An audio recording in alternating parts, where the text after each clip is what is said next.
అందరికీ నమస్కారం. ఈ వీడియోలో అంజలీదేవి గారు కన్నమ్మని కళ్యాణ మండపానికి ఎలా తీసుకువస్తారో, అలాగే తన కుటుంబాన్ని కన్నమ్మకి ఎలా పరిచయం చేస్తారో తెలుసుకుందాం. అంజలి గారు కన్నమ్మని పిలిచేసరికి ఎదురుగా చూస్తుంది. ఒక్క క్షణం అలాగే చూసి మరుక్షణం అత్త అంటూ ఆవిడ్ని చుట్టుకుపోతుంది. అంజలి గారు ఆశ్చర్యంగా అలాగే ఉండిపోతూ కొన్ని క్షణాల తర్వాత, నేను మీకు తెలుసా అనగానే, నువ్వు మా దొర ఇంటమ్మవే కదా, నాకు దొర నీ ఫోటో చూపించినాడు గదేటి అంటుంది. ఏదో ఆత్మీయ స్పర్శ ఆవిడ్ని చుట్టుముట్టడంతో కన్నమ్మని గుండెలకు హత్తుకుంటూ, ఎలా ఉన్నావు బంగారం అనగానే తన వైపు చూస్తూ, నాకేటత్తా, అయ్యా అమ్మ జ్ఞాపకాలు ఈ ఇంటి నిండా ఉండాయి. అలాగే నేను పుట్టి పెరిగిన ప్రదేశం కదా, వాళ్ళు లేని లోటు తప్ప మరేటి బాధ లేదు. నాకు ఇంతకీ దొర ఎట్టా ఉండాడు అంటుంది. ఆమె ఏం మాట్లాడకుండా, నేను చెప్పిన పని చేస్తావా అంటుంది. నువ్వు చెప్పత్తా, ఏది చేయమంటే అది చేసేస్తాను. మనిషి ఎవరో తెలియకుండానే అంత నమ్మకం పెంచేసుకుందనుకుంటూ, మీ అయ్య నీ బాధ్యత మాకు అప్పగించాడు కాబట్టి నేనేం చేసినా నీ మంచి కోరే చేస్తాను అనగానే, అయ్యో అత్త, నువ్వు ఇన్ని మాటలు మాట్లాడుతూ ఉండావు, విషయం చెప్పు, నేనెప్పుడూ నిన్ను అనుమానించను అంటుంది. నువ్వు మా అబ్బాయిని పెళ్లి చేసుకొని మా ఇంటికి కోడలిగా వస్తావా అంటుంది. ఏ నమ్మకంతో అడిగిందో అంజలి గారికి కూడా అర్థం కాలేదు. తెల్లవారితే పెళ్ళి, మరి ఈ క్షణాన ఇలా మాట్లాడొచ్చో లేదో అని తప్పొప్పుల గురించి కూడా ఆవిడ ఆలోచించలేదు. ఎవరో కొత్త మనిషే వచ్చింది అని గూడెం వాళ్ళందరూ కూడా వస్తారు. కానీ వాళ్ళ మాటల ద్వారా తెలిసిందేంటంటే, ఆవిడ దొర భార్య. పట్నం నుంచి ఆయన వస్తే అందరూ భూమి కొడతారు. అక్కడ అశోక్ గారు ముందే తెలుసు కాబట్టి అక్కడ ఉన్న వాళ్ళందరూ కన్నమ్మ ఇంటి దగ్గరికి వచ్చేసి వీళ్ళు మాట్లాడుకునే మాటలు వింటూ ఉంటారు. అక్కడ ఉన్న ఒక ముసలావిడ వచ్చి, చూడండి దొరసాని, మా కన్నమ్మ చాలా మంచిది, మీ బాటను బట్టి మీ ఇంటికి కోడలుగా తీసుకెళ్తారని చెప్తున్నారు. తను లేకపోతే మా అందరికీ చాలా లోటు, కానీ దాని జీవితం బాగుపడుతుంది అంటే మేమెవ్వరము అడ్డు చెప్పమనగానే కన్నమ్మ వెళుతుంది అని క్షణాల్లో ఆ నోట ఈ నోట పాకేసరికి గూడెంలోని పిల్లలు పెద్దలు అందరూ వచ్చి కన్నమ్మ చుట్టుముట్టి ఏడవడం మొదలు పెడతారు. ప్రతి ఒక్కళ్ళు కూడా తన కోసం అంత ఏడుస్తుంటే తను ఎంత స్పెషల్ అంజలి గారికి అర్థమవుతుంది. కన్నమ్మ కూడా వాళ్ళందరి వైపు చూసి ఏడుస్తూ, మీరెవ్వరూ ఇట్టా బాధపడితే నేను అసలు అడుగు కూడా బయటకు పెట్టను, మీరు ఉంటే చాలు నాకు. కానీ దొరమాటని కూడా కాదనలేను, అందుకే వెళ్ళవలసి వస్తుంది.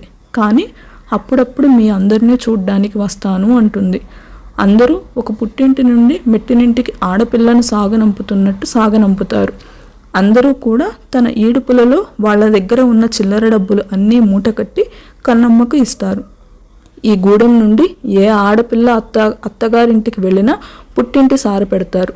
మళ్ళా నీకు రావడానికి వీలు ఉంటుందో లేదో, మన పుట్టింటి సారే అనుకో అని కొంత చిల్లర మొత్తం కూడా ఒక మూటలాగా కట్టి కన్నమ్మ చేతిలో పెడతారు. మిగిలిన ఆడవాళ్ళందరూ పసుపు కుంకుమ చీర సారెతో కన్నమ్మను సాగనంపుతారు. కన్నమ్మను కళ్యాణ మండపంలోనే ఇంకొక గెస్ట్ రూమ్లో ఉంచుతుంది అంజలి. తనకి ఏం చేయాలో అర్థం కాలేదు. తీసుకురావడం అయితే తీసుకొచ్చింది. అశోక్ గారు కూడా ఈ విషయం చెప్పలేదు. సైలెంట్గా వెళ్ళి పెళ్లి పనుల్లో పాల్గొని ఒక్కొక్క ఘట్టాన్ని పూర్తి చేస్తూ వచ్చారు. కానీ ఆవిడ ఆ కొన్ని క్షణాలు ఎంత నరకం అనుభవించిందో ఆవిడకే తెలుసు. కన్నమ్మకేమో నీకు నా కొడుకు పెళ్ళి అని తీసుకొని వచ్చింది, ఇక్కడేమో పెళ్లి పనులు జరిగిపోతూ ఉన్నాయి. ఏం చేయాలో ఆవిడకు అర్థం కాలేదు. పెళ్లి కూతుర్ని మండపంలో కూర్చోబెట్టి బట్టలు మార్చుకోమని పంపిన తరువాత ఒకసారి కన్నమ్మ దగ్గరికి వెళ్దామని పెళ్లి కూతురు రూమ్ ముందు నుండి అంజలి గారు వెళుతూ ఉంటే తనకి కొన్ని మాటలు వినిపిస్తాయి. అది ఎవరో కాదు, సోనియా ఫోన్లో మాట్లాడుతూ ఉంది. ఒకరి మాటలు దొంగచాటుగా వినడం సంస్కారం కాదు అని తను ముందుకు వెళ్ళిపోతూ ఉంటే సోనియా చాలా గట్టిగా, ఈ ప్రాజెక్ట్ నాకు చాలా ఇంపార్టెంట్, నా లైఫ్లో నేను గొప్ప స్థాయికి వెళ్ళాలి అంటే ఇది చాలా ముఖ్యం, ఈ పెళ్ళి ఈ సంప్రదాయాలు ఇవన్నీ కూడా బుల్షిట్ అంటూ గట్టిగా అరుస్తుంది. ఎప్పుడైతే తన పెళ్లి గురించి హేళనగా మాట్లాడిందో అంజలి గారు అడుగులు ముందుకు పడలేదు.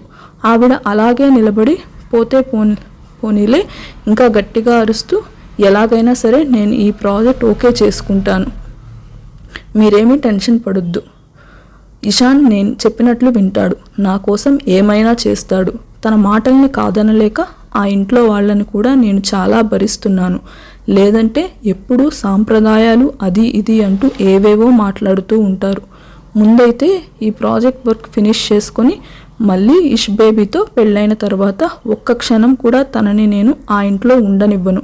వెంటనే సపరేట్ అయిపోయి చాలా హ్యాపీగా ఉంటాము.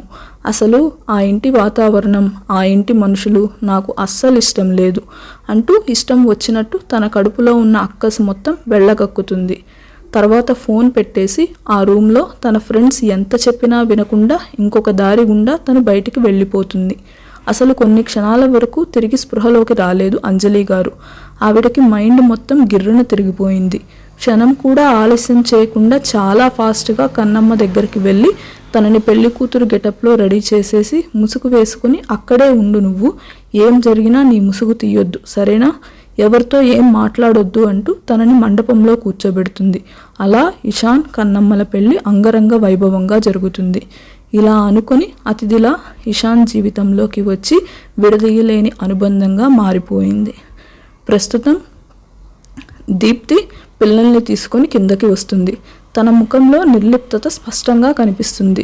కుటుంబ సభ్యులందరూ కూడా తన వైపు బాధగా చూస్తారు. అప్పుడే అథర్వని తీసుకొని అర్ణవ్ కూడా ఇంట్లోకి వస్తాడు. అందరి వైపు చూసిన అంజలి కన్నమ్మ ఏ విధంగా వాళ్ళకు పరిచయం అయింది మొత్తం కూడా పూసకొచ్చినట్టు పెళ్లి వరకు జరిగిన సంఘటనలు అన్నీ కూడా చెప్తుంది. కానీ సోనియా చెప్పిన మాటలు మాత్రం చెప్పదు. ఎందుకంటే సమయాన్ని బట్టి ఆధారాలతో సహా నిరూపించాలి తన నిజ స్వరూపం అనుకుంటుంది. సింగానియా ఫ్యామిలీ మొత్తం అక్కడే ఉంటారు, ఒక్క ఇషాన్ తప్ప. నిజంగా ఒక్క క్షణం అందరూ అలాగే చూస్తూ ఉండిపోతారు. ఎవరు అంత ఈజీగా తమ ప్రాణాలను ఇచ్చేయరు. అటువంటిది కేవలం స్నేహం కోసం దేవానంద గారు అశోక్ గారి ప్రాణాలను కాపాడి ఆయన ప్రాణాలను వదిలేశారు. అంజలి చెప్పేటప్పుడు తన తల్లిదండ్రులు గుర్తుకు రావడంతో కన్నమ్మ మాత్రం అలాగే కూర్చొని ఉండిపోతుంది. తన తల్లి తండ్రి ఇద్దరూ గుర్తుకు వస్తారు. కళ్ళల్లో నీళ్లు తిరుగుతూ ఉండగా బలవంతంగా ఆపుకుంటుంది. తన పరిస్థితి గమనించిన అదర్ సైలెంట్గా ముందుకు నడుస్తూ ఉంటే అందరూ అతని వైపే చూస్తారు. నేరుగా కన్నమ్మ ఎదురుగా కూర్చొని మిత్రమ్మ అంటాడు. ఆ మాట అనగానే ఒక్కసారిగా ఎంతో ఆనందంగా కన్నమ్మ ఎదురుగా చూస్తుంది. ఎందుకంటే అప్పుడప్పుడు ప్రేమగా తండ్రి పిలిచే పిలుపు అది. తన తండ్రి పిలిచాడేమో అని ఆశ్చర్యపోయింది. ఒక్క క్షణం కన్నీళ్లతో చూడగానే తన కన్నీళ్లు తుడుస్తూ, నీ తల్లి తండ్రి గుర్తొస్తే నువ్వెప్పుడూ బాధపడకూడదు. ఎందుకంటే అక్క బావ అంటే తల్లిదండ్రులతో సమానం. ఆ లోటు లేకుండా మమ్మీ చూసుకుంటుంది. కానీ ఎప్పుడైనా నీ తండ్రి గుర్తొస్తే నువ్వు బాధపడకూడదు. మేమందరం నిన్ను మా కన్న బిడ్డలాగే చూసుకుంటాం. నేను నీకు వరుసకి బావనవుతానేమో, కానీ నువ్వు ఈ రోజు నుండి నాకు నా బిడ్డలతో సమానం. మీ నాన్న దగ్గర ఎంత అల్లరి చేస్తావో నా దగ్గర అలాగే చెయ్యొచ్చు. నీకు అంత స్వాతంత్రం ఉంది అంటాడు. వెంటనే అదర్ ఒడిలో వాలిపోయి దుఃఖించి ఏడుస్తుంది కన్నమ్మ. తన దుఃఖమంతా తీరిపోయేలాగా ఏడవనిచ్చిన తర్వాత మెల్లిగా తల నిమురుతూ, నువ్వు ఎప్పుడూ ఏ విషయంలోనూ బాధపడకూడదు. నీకు ఏ చిన్న ఇబ్బంది కలిగినా ఇక్కడ ఉన్న ఎవరితోనైనా నువ్వు చెప్పొచ్చు అంటూ కుటుంబ సభ్యుల వైపు చూడగానే అందరూ ఒక్కసారిగా కన్నమ్మ దగ్గరికి వచ్చేసి ప్రామిస్ చేస్తున్నాం, ఇప్పటి నుండి నువ్వు మా ఇంటి లిటిల్ ప్రిన్సెస్వి అంటారు. కన్నమ్మ చిన్నపిల్లలాగా కన్నీళ్లు 2 చేతులతో తుడుచుకొని అదేటి పిన్నీస్ అంటుంది. అప్పటి వరకు బాధతో నిండిపోయిన అందరూ కన్నమ్మ మాటకి పకపకా నవ్వేస్తారు. పిన్నీస్ కాదు చెల్లి, నువ్వు ఈ ఇంటి ఇవ్వరానివి అని చెప్తున్నారు అందరూ అంటాడు చక్రి. ఓసోస్, నేను రాణినా? బాగా చెప్పావు చక్రవన్నా, మా అయ్య కూడా ఇదే అంటాడు. చక్రి మాత్రం ఫేస్ అష్టవంకల్లో తిప్పి, చెల్లి ఈ చక్రం గోల ఏంటమ్మా అంటాడు. ఈగో అన్నా, నువ్వేదైనా అనుకో, నువ్వు మాత్రం నాకు చక్రం అన్నా అంటుంది. సరేలే, నువ్వు ఫిక్స్ అయిన తర్వాత నేను మాత్రం ఏం చేయగలను అనగానే దీప్తి అదర్వుకి కొంచెం దూరంగా కూర్చొని తన చెయ్యి పట్టుకొని, నువ్వు ఎప్పటికీ ఈ ఇంటి యువరానివే అంటుంది. తన చేతులతో మిగిలిన అర్ణవ్, మేఘనా కూడా చేతులు కలుపుతారు. చాలా రోజుల తర్వాత, కాదు దాదాపుగా 3 సంవత్సరాల తర్వాత ఇంత కొంచెమైనా మాట్లాడగలుగుతుంది దీప్తి. అందుకు మిగిలిన కుటుంబ సభ్యులందరూ కూడా ఆనందంగా చూస్తారు. ఇదంతా కేవలం మన మిత్ర వల్లనే అని వాళ్ళు స్ట్రాంగ్గా ఫిక్స్ అయిపోతారు. అందరూ తన వైపు అలాగే చూస్తూ ఉంటే అదర్ వైపు తిరిగి, ఇప్పటి నుండి నేను మిమ్మల్ని బాబా అని పిలుస్తాను అంటుంది. అందుకు దేవేందర్ గారు మాట్లాడుతూ, అదేంటమ్మా, నీకు అదర్వు బావగారు అవుతారు కదా అనగానే, ఏటి తాత అట్ట అంటావు, ఇప్పుడే కదా నాకు బాబా చెప్పాడు నువ్వు నాకు బిడ్డతో సమానమని. మా ఇలాకాలో తండ్రితో సమానంగా చూసేవారిని బాబా అని పిలుస్తారు. కాబట్టి ఈయన పెద్ద బాబా, ఈయన చిన్న బాబా అంటుంది అదర్ ఆర్నవ్ వైపు చూపిస్తూ. చక్రి మాత్రం అదేంటి చెల్లి, అదేదో సాయిబాబా, షిరిడి సాయిబాబా లాగా ఉంది అంటాడు. చక్రమన్నా నువ్వు మధ్యలో రామాకు, మీకు ఓరోరికైనా నేనట్టా పిలిస్తే ఇబ్బందిగా ఉంటాదా అని అడుగుతుంది. స్వచ్ఛంగా తను అంత చిన్నపిల్లలాగా మాట్లాడుతూ ఉంటే అదర్ ఆర్నవ్ కూడా అంతే స్వచ్ఛంగా నవ్వుతూ మాకు ఎటువంటి ఇబ్బంది లేదు అంటుంది.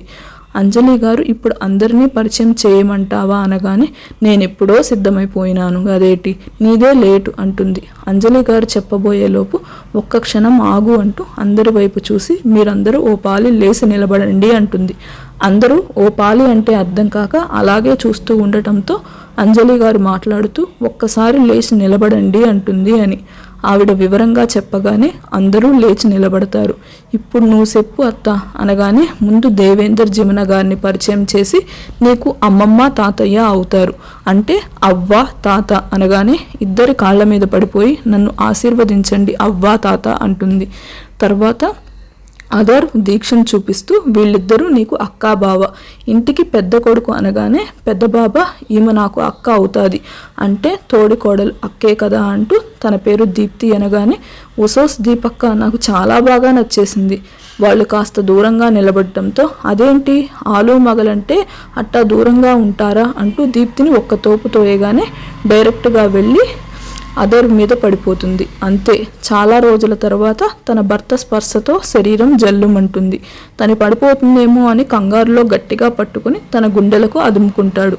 ఆ స్పర్శ కోల్పోయి చాలా రోజులు అవ్వడంతో ఇద్దరికీ గుండెల్లో తెలియని బాధ. ఒక రకంగా కళ్ళల్లో నుంచి నీళ్లు రాకుండా బలవంతంగా ఆపుకున్నారు ఇద్దరూ కూడా. కన్నమ్మ మామూలుగా చూస్తున్నా కూడా మిగిలిన వాళ్ళందరికీ అదొక అద్భుతమైన దృశ్యం.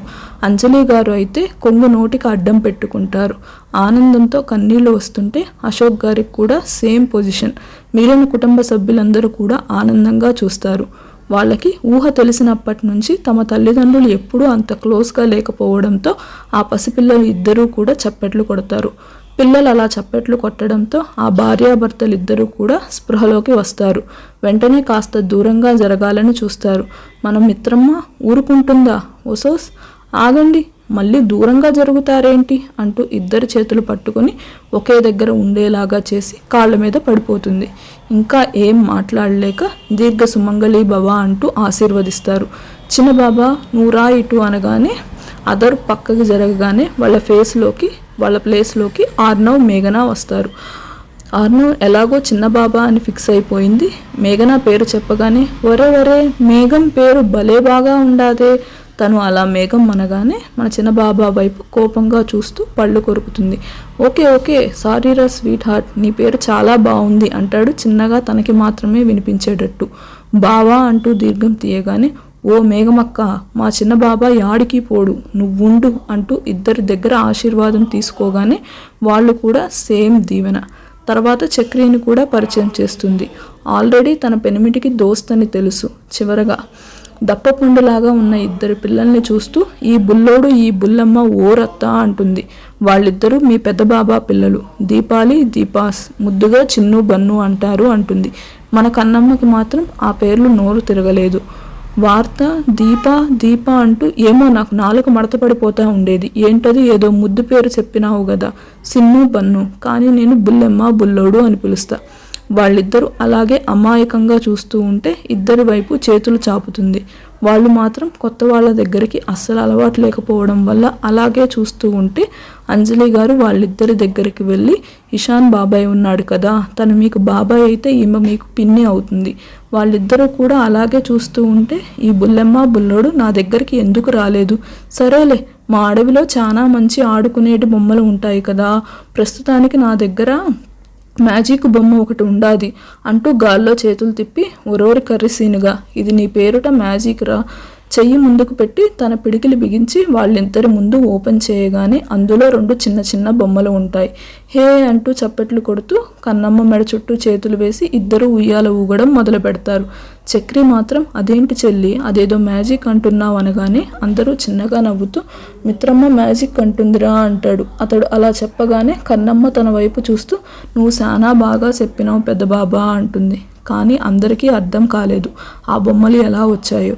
వాళ్ళు మాత్రం పిన్ని ఇవన్నీ మీకు ఎక్కడి నుంచి వచ్చాయి, ఈ 2 డాల్స్ మా దగ్గర కూడా ఉన్నాయి అంటారు. సరే ఇవాల్టి సంధి మనమంతా దోస్తుగాళ్ళం సరేనా అనగానే వాళ్లకు తన భాష అర్థం కాకపోవడంతో అదే మన ముగ్గురం అంటూ ఏం చెప్పాలో తెలియక బుర్రగొక్కుంటూ ఉంటే చక్రి వచ్చి మీరంతా ఫ్రెండ్స్ అని మీ పిన్ని చెప్తుంది అనగానే అదే చక్రమన్నా భలే యాది చేసినావు. పిల్లలు ఆ 2 బొమ్మలతో ముచ్చట్లు పడుతూ ఉంటే అంజలి గారు మాత్రం ఈ బొమ్మలు ఎలా వచ్చాయో నిజంగానే మ్యాజిక్ నేర్చుకున్నావా అంటుంది పిల్లల వైపు ఒకసారి చూసి. ఊకో అత్త, నాకు మాయలు మంత్రాలు యానించి వస్తాయి, ఆ బొమ్మలు ఈయనే ఉండాయి, నేను బుల్లెమ్మ బుల్లోడు చూడకుండా చేతిలోకి తీసేసుకున్నాను గదేటి. కాకపోతే ఇట్టాటి మ్యాజిక్లు కర్రీసీనిగాడు అప్పుడప్పుడు కొన్ని నేర్పించినాడు నాకు అంటుంది. గత కొన్ని సంవత్సరాలుగా ఏదో కోల్పోయినట్టు ఉండే ఇల్లు ఇప్పుడు కొంచెం సంతోషంగా కనిపించింది. అక్కడ ఉన్న ప్రతి ఒక్కరికి కూడా అందరూ కన్నమ్మ వైపు అలాగే కన్నార్పకుండా చూస్తూ ఉంటారు. ఎందుకో త్వరలోనే ఈ ఇంటికి మంచి రోజులు వస్తాయి అని ప్రతి ఒక్కరికి అనిపించింది. ఇషాన్ మాత్రం గదిలోకి వెళ్ళిన తర్వాత తన రూమ్ మొత్తం చిందరవందరగా చేసేసి గట్టిగా అరుస్తూ వస్తువులు మొత్తం పగలగొడుతూ ఉంటాడు. కానీ అది సౌండ్ ప్రూఫ్ కావడంతో ఎవరికీ శబ్దాలు బయటికి వినిపించట్లేదు. అసలు తనకి ఏదీ అర్థం కావడం లేదు. ఎందుకు ఒక్క రోజులో నా లైఫ్ ఇలా అయిపోయింది, అసలు ఎక్కడ మిస్టేక్ జరిగింది. మమ్మీ ఎప్పుడు కూడా నా మాటను కాదు అని అనదు. మరి సోనియా ప్లేస్లోకి ఈ అమ్మాయి ఎలా వచ్చింది, అది కూడా తనని చూస్తే అడవి మనుషులాగా అనిపిస్తుంది అనుకుంటూ ఒక్కసారి చుట్టూ గట్టిగా పీక్కుంటూ ఆ అంటూ అరుస్తాడు. అలసటగా అలాగే స్ట్రెస్గా ఫీల్ అవ్వడంతో ఏం చేయాలో అర్థం కాక వెళ్ళి షవర్ ఆన్ చేస్తాడు. చల్లటి నీళ్లు తల మీదగా జారుతూ ఉంటే తలంబ్రాల బియ్యం తలలో నుండి కిందకి జారుతూ మొత్తం పసుపు నీళ్లు తన మొహం మీదగా కిందకి జారుతూ ఉంటాయి. జరిగిన విషయాలన్నీ ఒక్కొక్కటిగా గుర్తొస్తూ ఉంటే గట్టిగా పిడికిలు బిగించి ఎదురుగా ఉన్న వాల్ కేసి గట్టిగా కొడుతూ ఉంటాడు. సుమారుగా 1 గంట అలాగే నిలబడిపోతాడు. ఈ వీడియో కనుక మీకు నచ్చితే లైక్ చేసి మా ఛానల్ని సబ్స్క్రైబ్ చేయండి.